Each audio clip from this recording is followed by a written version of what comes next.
Everyone, तो this is me विनी विश्वकर्मा और आज के वीडियो में भी मैं करने वाली हूँ full on makeup on my self जो मैंने क्रिएट किया था मेरी फ्रेंड की वेडिंग पे। तो आज रिक्रिएट करने वाली हूँ।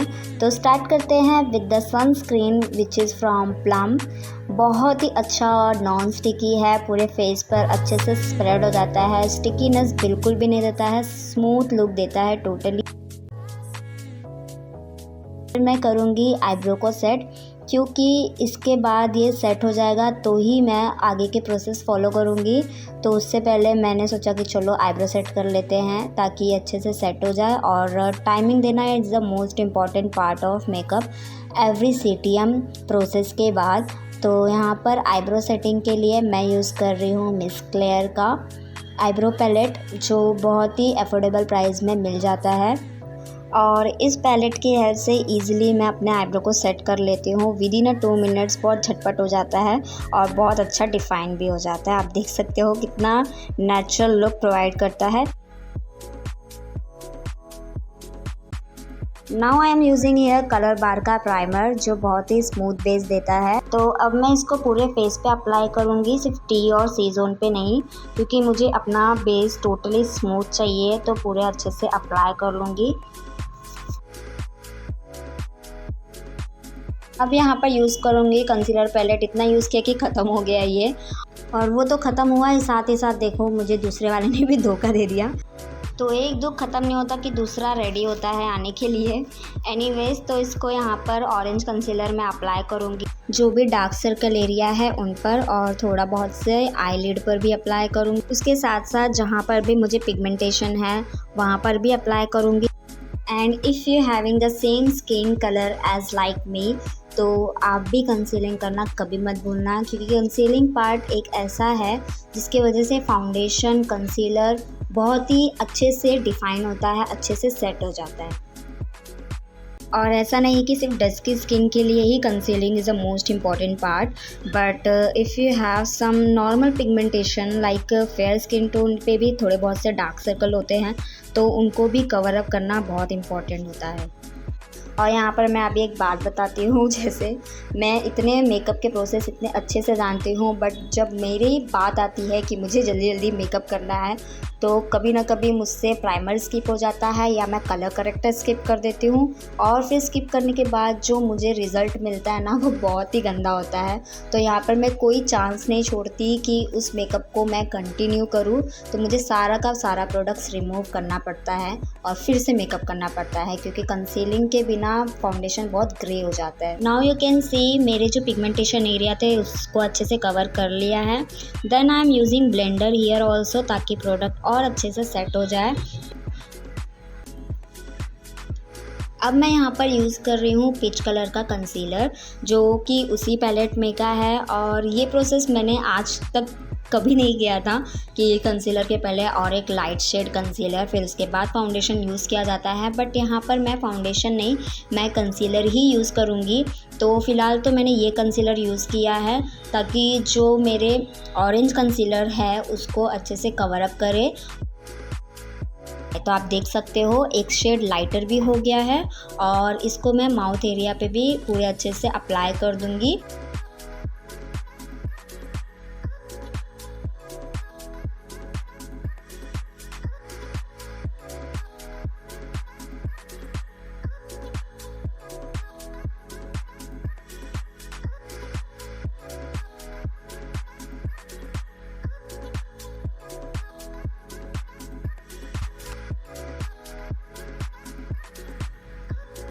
Now I am using here Maybelline concealer which is in shade of caramel।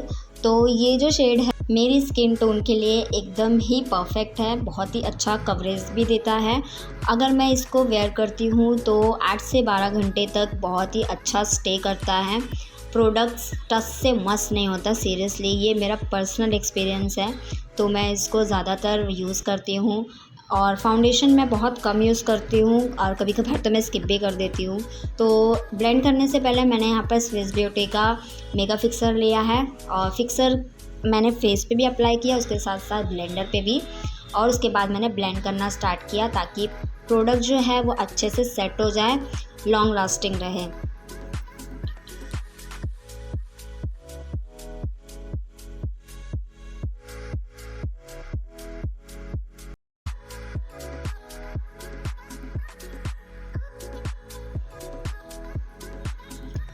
तो इस कंसीलर को यूज़ करने के बाद देख सकते हो मेरी स्किन टोन 1 शेड लाइटर हो गई है और यहाँ पर बेस भी बहुत अच्छे से सेट हो रहा है।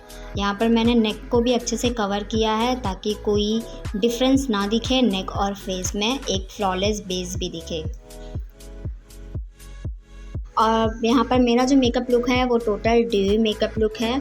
फिर भी यहाँ पर मेकअप को सेट करना बहुत इंपॉर्टेंट होता है विदाउट सेटिंग प्रोसेस, क्योंकि मेकअप टिकता नहीं है तो सेटिंग प्रोसेस भी बहुत इंपॉर्टेंट है। अब यहाँ पर ड्यूई मेकअप लुक था तो सिर्फ कॉम्पैक्ट से ही सेट किया, कोई भी ट्रांसलूसेंट पाउडर यूज़ नहीं किया है। और जो मैं कॉम्पैक्ट यूज़ कर रही हूँ वो भी फिटमी से है। फिटमी के जो प्रोडक्ट्स हैं ना वो टोटली वर्थेबल हैं और बहुत अच्छा कवरेज भी देते हैं। जहाँ पर फाउंडेशन लगाया था वहाँ पर मैंने अच्छे से प्रोडक्ट को लॉक कर दिया with the help of compact. तो बेस मेरा यहाँ कंप्लीट हुआ। आप करेंगे आई मेकअप। तो उसके पहले मैं यहाँ पर ब्रश ले रही हूँ आई मेकअप के लिए विच इज़ फ्रॉम पैक। तो ये ब्लेंडिंग ब्रश है आई मेकअप के लिए। तो यहाँ पर मैं पिंक लुक रखने वाली हूँ, pink soft pink eye makeup होगा टोटली। तो पहले मैंने ट्रांजिशन कलर उठाया है जो बहुत ही लाइट पिंक शेड में है। पिंक आई मेकअप यहाँ पर मैंने इसलिए रखा है क्योंकि अकॉर्डिंग टू माय आउटफिट यहाँ पर मुझे कुछ क्रिएटिव आई मेकअप करना था, बट उस टाइम मुझे बिल्कुल भी टाइम नहीं था कि मैं कुछ क्रिएटिव आई मेकअप करूँ। तो जो मैंने आई मेकअप क्रिएट किया था तो बस वही सेम मैं यहाँ पर क्रिएट कर रही हूँ। तो ट्रांजिशन के लिए यहाँ पर मैंने लाइट पिंक शेड उठाया था और उसको मैं स्लोली ब्लेंड करूँगी ओवर द क्रीज। फिर उसके बाद मैंने डार्क पिंक शेड लिया है, उससे एक शेड ही डार्क है, उसको मैंने क्रीज पे डिफ़ाइन किया है। क्रीज पर हमेशा कोई भी डार्कर शेड ही अप्लाई करना चाहिए, बहुत ही अच्छा रिज़ल्ट आता है आई मेकअप का। फिर इसको मैंने दोनों आँखों पे अच्छे से ब्लेंड कर लिया। अब देख लो कितनी मेहनत लगती है, कितना टाइम लगता है मेकअप करने में। प्रोडक्ट्स यूज़ करो, प्रोडक्ट्स अच्छे से विजिबल नहीं होते ना, लेकिन तब मुझे बहुत गुस्सा आता है।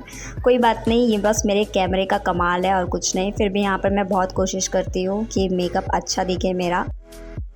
यहाँ पर फिर मैं शिमर शेड यूज़ कर रही हूँ पिंक शेड में ही। बहुत ही soft glam pink eye makeup है, एनीवन कैन क्रिएट, बहुत ही ईजिली हो जाएगा विद इन 5 मिनट्स में। इसके बाद जो भी हार्शनेस थी उसको मैंने अच्छे से ब्लेंड कर दिया, क्योंकि शिमर शेड लगाने के बाद एक लाइन क्रिएट हो जाती है तो जिसकी वजह से वो अच्छा नहीं लगता है। हाँ, if you are using concealing तो फिर ठीक है, अदरवाइज़ ब्लेंड कर लेना क्योंकि हार्शनेस अच्छे नहीं दिखते। फिर उसी शेड को मैंने लोअर लैशेस पे अप्लाई किया। और जो आई मेकअप होते हैं वो ज़्यादातर आउटफिट से मैच होते हैं, तो यहाँ पर जो मेरी पिंक कलर की चुनरिया थी उससे मैच होते हुए मैंने यहाँ पर आई मेकअप किया था।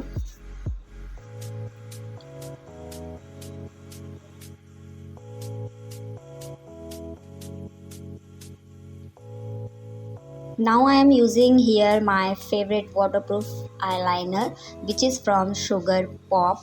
सच में ये आईलाइनर बहुत ही मैट है और बहुत क्विक अप्लाई होता है आईज पर।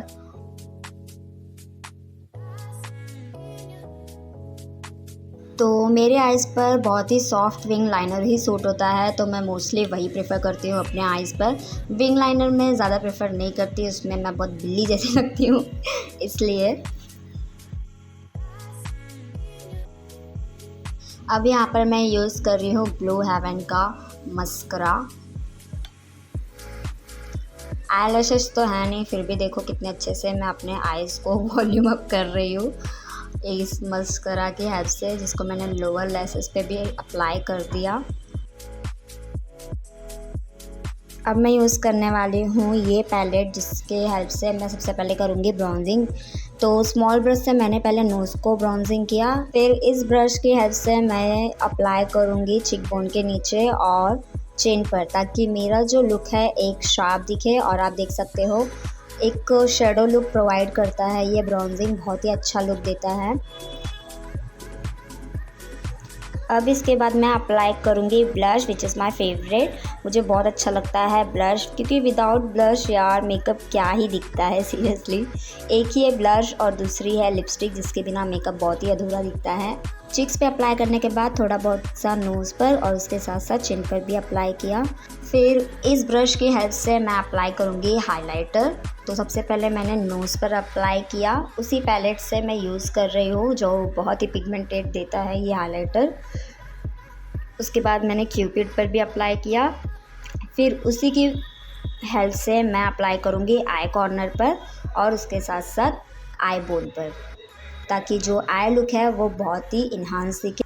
फिर उसके साथ साथ मैंने चीक बोन पे भी अप्लाई कर लिया उसी हाइलाइटर को। और ये हाइलाइटर बहुत ही पिगमेंटेड है, वन एप्लीकेशन में ही बहुत अच्छा ग्लो देता है। फिर यहाँ पे यूज़ कर रही हूँ मैं मार्स का लिप पैलेट, जिसमें से ये वाइन शेड मैं यूज़ करूँगी। तो इस शेड को मैं सिर्फ आउटलाइनिंग के लिए ही यूज़ करूँगी, क्योंकि इसके बाद मैं दूसरी लिपस्टिक यूज़ करने वाली हूँ। तो बस आउटलाइनिंग करके मैं थोड़ा सा अपने लिप्स पर स्प्रेड कर लूँगी।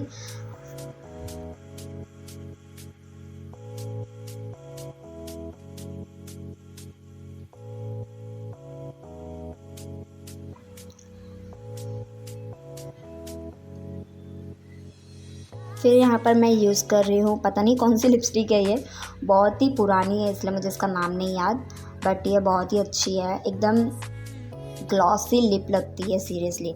और इस ड्यू मेकअप लुक के साथ ये बहुत ही परफेक्ट मैच हुआ था इसका शेड। अब यहाँ पर मैं यूज़ कर रही हूँ नायका का काजल, तो उसको भी मैंने अच्छे से अप्लाई कर लिया। तो यहाँ मेकअप कंप्लीट होता है, बट उसके पहले मैं यूज़ करूँगी ये स्विस ब्यूटी का मेकअप फिक्सर। अच्छे से सेट कर लूँगी ताकि मेरा मेकअप बहुत अच्छे से टिका रहे और लॉन्ग लास्टिंग रहे। और ये प्रोसेस करना कभी मत भूलना, अदरवाइज़ मेकअप उड़न छू हो जा सकता है। फिर यहाँ पे मैंने हेयर्स को ओपन किया है, क्योंकि शादी में मेरा लुक कुछ इस तरीके से था। तो फाइनली यहाँ मेरा ड्यू मेकअप लुक कंप्लीट होता है। तो मेकअप कैसा लगा कमेंट में ज़रूर बताना, और वीडियो अच्छा लगा हो तो चैनल को सब्सक्राइब करना मत भूलना। मिलते हैं नेक्स्ट वीडियो में, बाय बाय।